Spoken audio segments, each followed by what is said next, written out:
Hello everyone, welcome to my channel. तो आज question अच्छे the following options which mountain pass does not belongs to the correct state.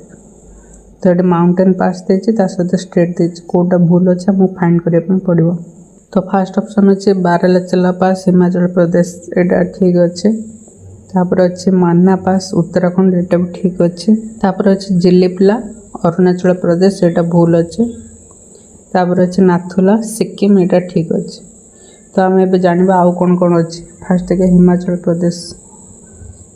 प्रदेश आउ अच्छे रोहतांग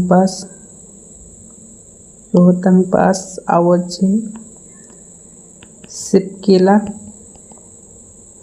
तापर एटा गोटे अच्छे बारालाचला।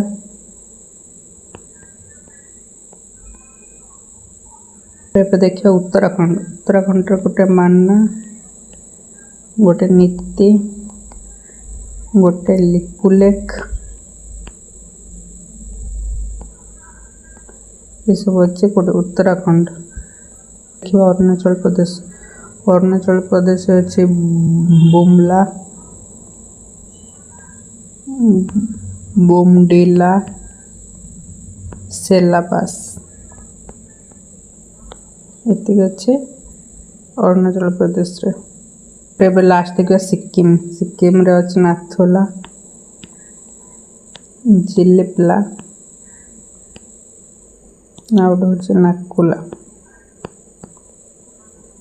ठीक अच्छे सिक्किम रे। जब वीडियो भल लगे तो वीडियो को लाइक करेंगे, चैनल को सब्सक्राइब करेंगे। Thanks for watching.